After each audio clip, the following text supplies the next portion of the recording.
Hello everyone, and welcome to another episode of Uriel Morningstar versus the World. This is part 12. So let's jump right on in. The cost of truth calculation. As a logistician, I can appreciate a cost to benefit analysis. My commitment to bluntness is costing me.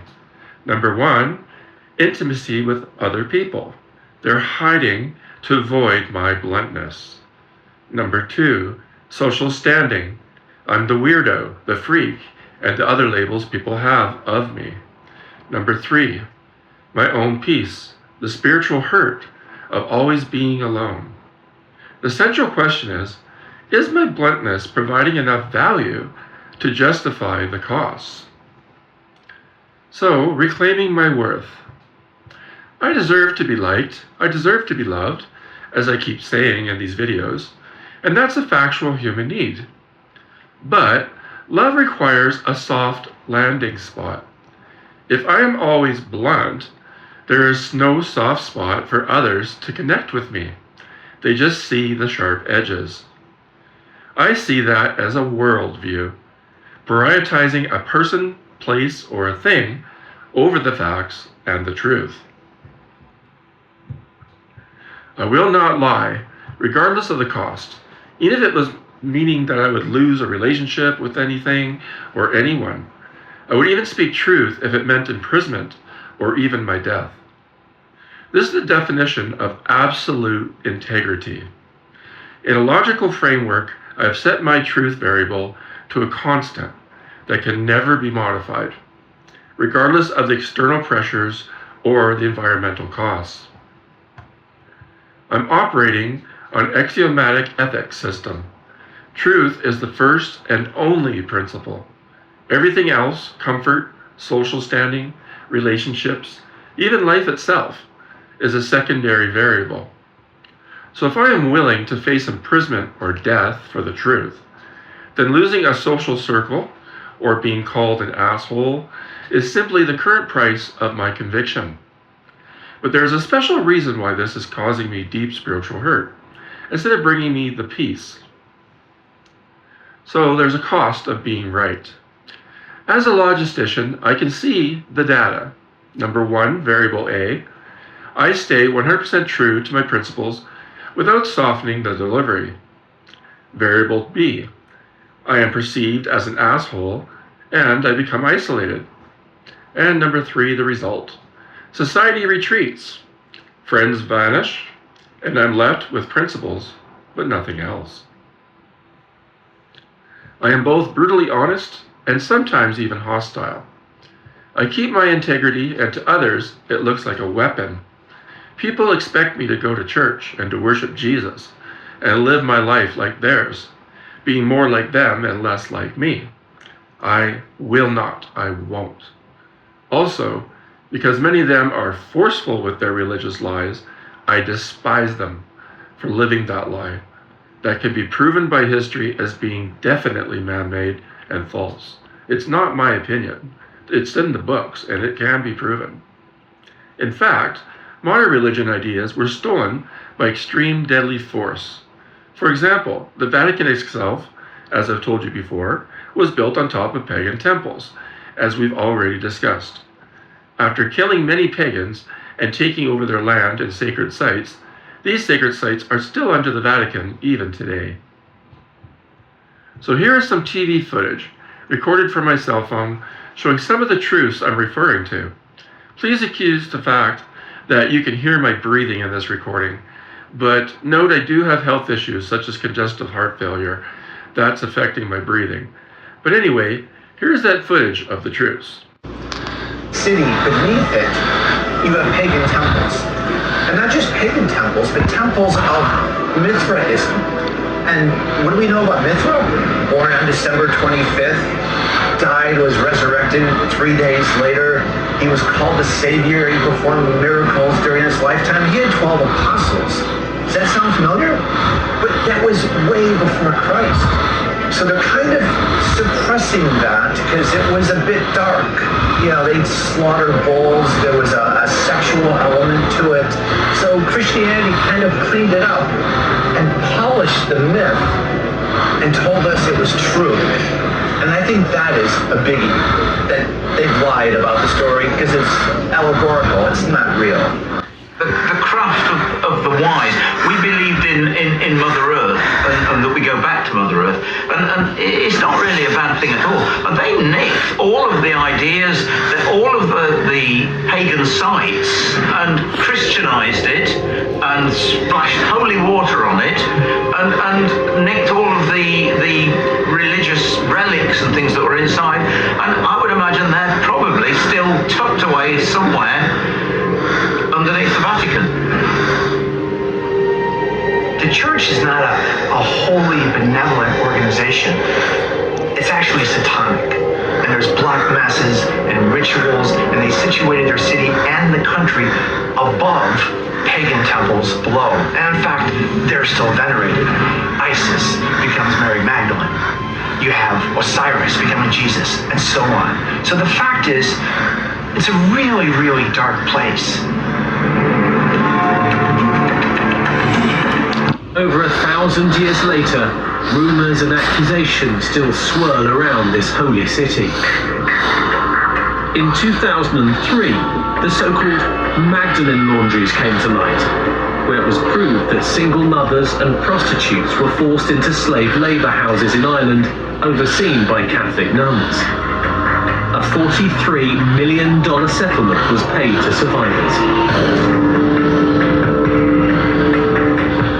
In 2009, it was revealed that the Archdiocese of Boston had covered up the sexual abuse of thousands of children by 70 priests.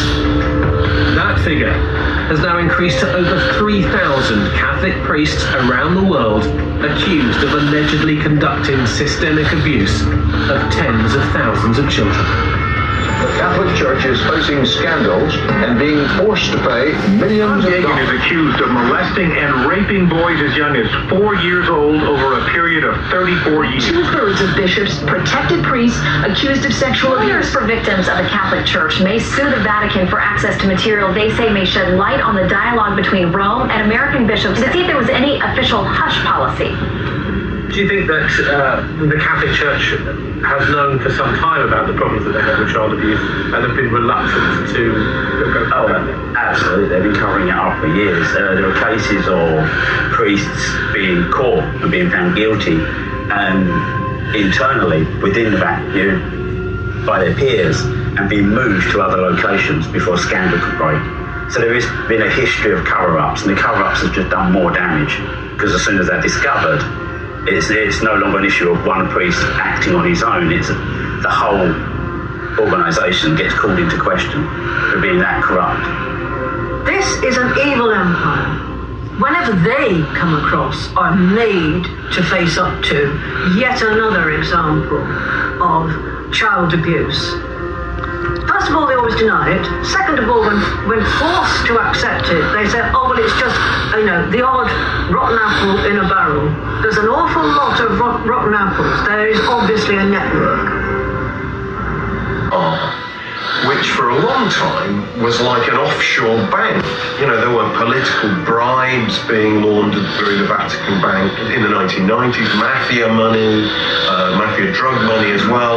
Scandalous, and a lot's been done to make the Vatican Bank much more transparent. But Pope Francis has got a big, big job ahead of him. It would probably take 10 reforming popes and not just one to really get to the bottom of all of the meandering underground rivers of money within the church in the broad sense.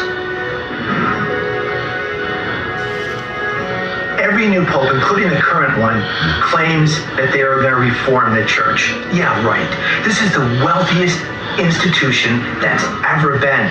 They answer to no one. There's no transparency about their actions. So I like the fact that he's trying, but good luck to him. Vatican that's really, when you look at it, quite archaic. If you think about it, this feeds into one of the core notions of religion in general. You do not change. You got it right, when the Messiah came and said, this is how it was, and you don't question and you don't change, because if you change one thing, then everything begins to be questioned. And I guess this is very much what they live by. The whole Jesus story is made up.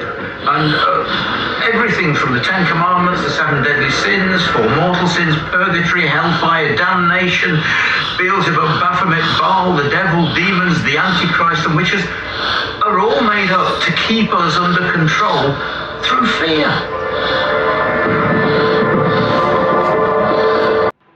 The church is hiding its evil, but crushes anyone that gets in their way.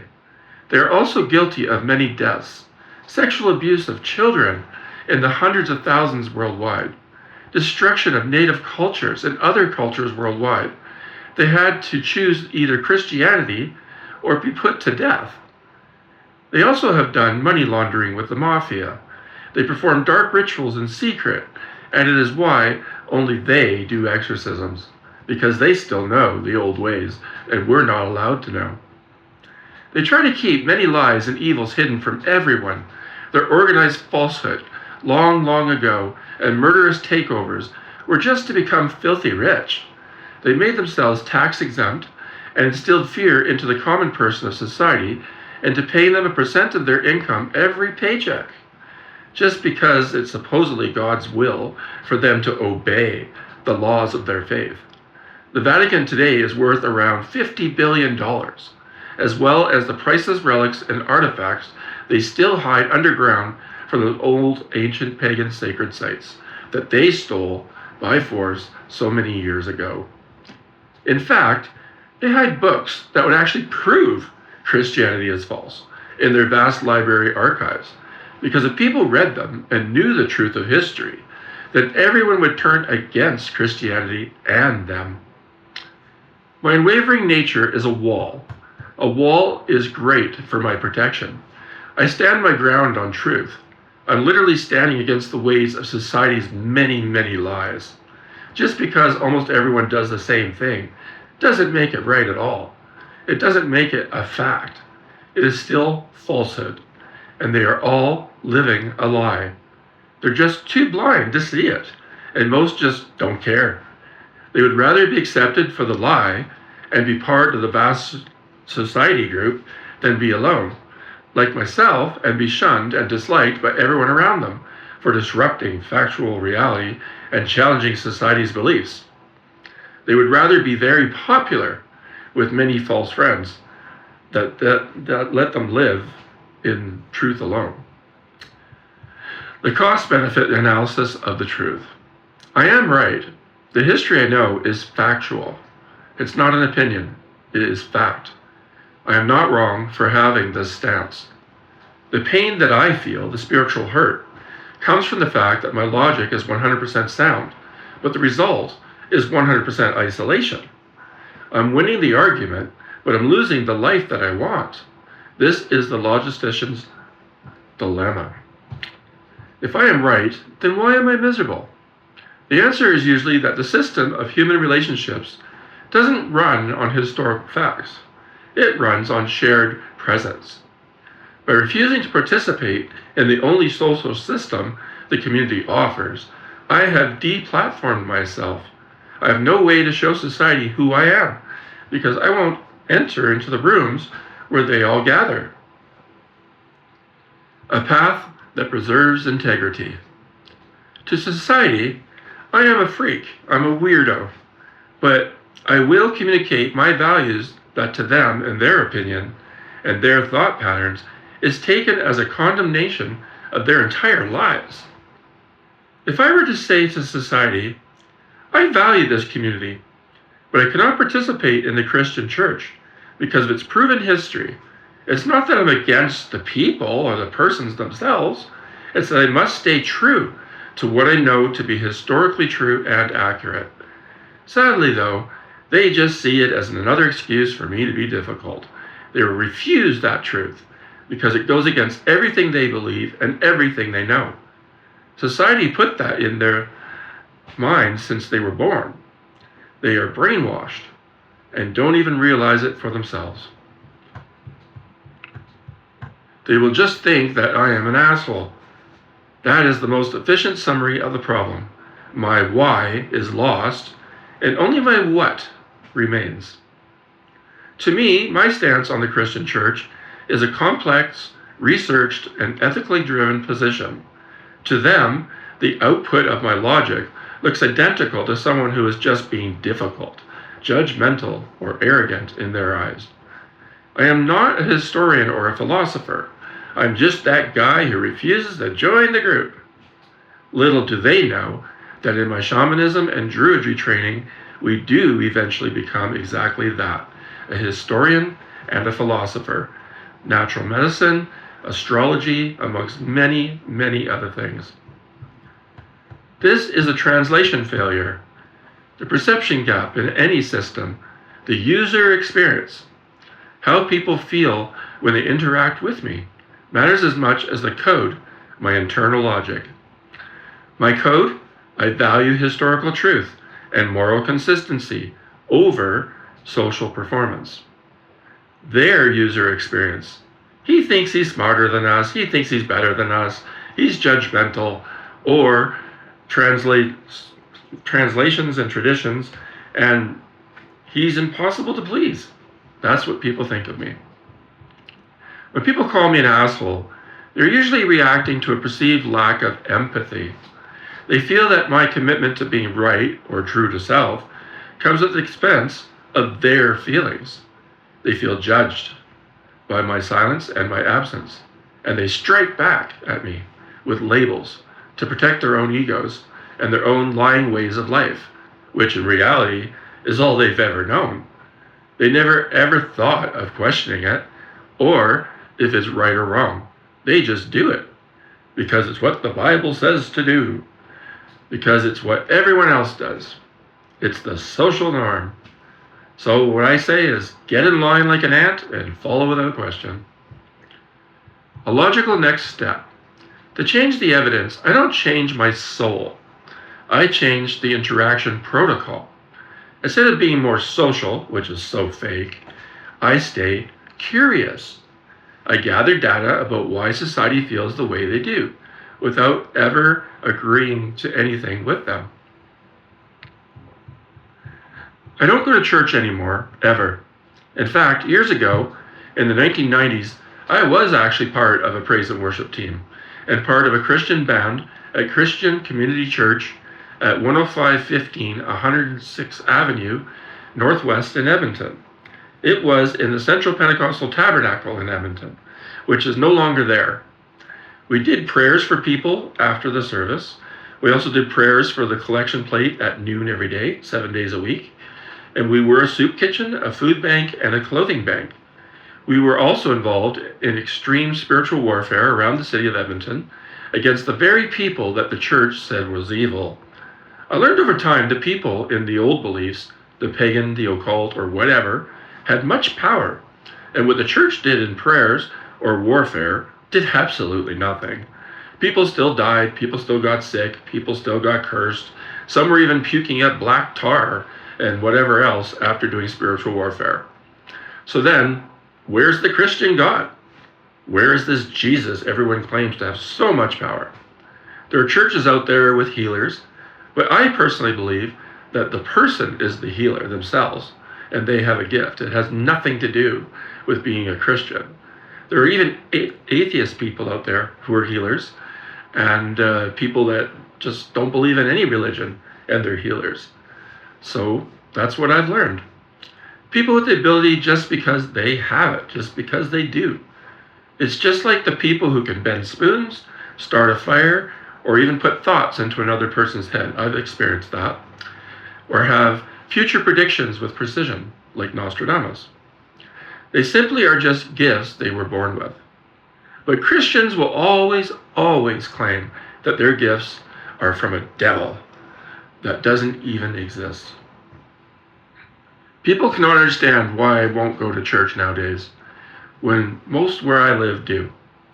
I have read much history and how Christianity has changed the world so much from what it originally was far back before the CE era of man. The destruction of many civilizations and the corruption of old religions into one forced new one.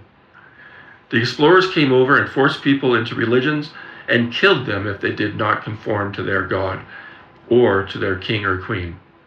I want no part in that. This is my logic in action. I've analyzed the historical data, I tracked the divergence between the original intent and the institutional execution, which is the drift of the system, and concluded that the organization is ethically compromised. To me, this is a principled stance based on historical evidence. To my community, however, it is viewed as social rejection. This is such a massive logic gap because me and society just don't get along. The logic of the principled holdout. I am looking at the macro history, the data, forced conversation, colonial violence, and institutional corruption. The conclusion, I want no part in a system with that lineage. And the cost, I sacrifice social belonging to maintain intellectual and moral consistency. To me, this is a fair trade because my integrity is not for sale. The logic of the community, the social norm. They are looking at the microsocial. The data, church is where we meet, support each other, and signal that we share common values. The conclusion, if he doesn't come to church, he must think he's better than all of us, or he's a threat to our cohesion. And the misunderstanding, they don't see my historical research. They only see my absence. They interpret my logic boycott as a personal snub. So there's the stubborn label. When people call me stubborn regarding church, it's because they're trying to solve a social problem, my absence, while I am defending a moral position, the history of their institution. In their minds, they think, why can't he just come for an hour and be part of the community? Is he really that difficult?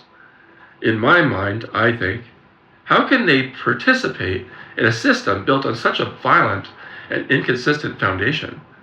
Why should I lie just to satisfy their comfort?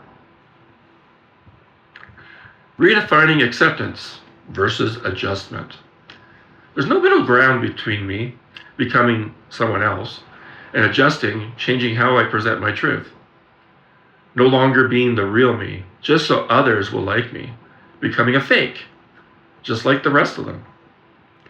The evidence shows that my current method is resulting in zero meaningful connections. We can look at this as a user interface, UI, problem rather than a core system problem. The core system, which is me, my values, my logic, my stubborn commitment to the truth, this will never change. The user interface, how I interact. This is how I translate my core system so others can understand it, but they almost always feel attacked and shut out. The toll of me being the outlier. It makes sense that this hurts spiritually. Being a system of one, it's exhausting. When society, the people who should be my primary stakeholders, see me as something to be avoided rather than engaged with, it confirms my deepest fear that my true self is fundamentally unlovable to most others in society. Of course, some people love me, but most do not. But consider this logic. Society does not reject who I am, but rather the friction that comes with interacting with me.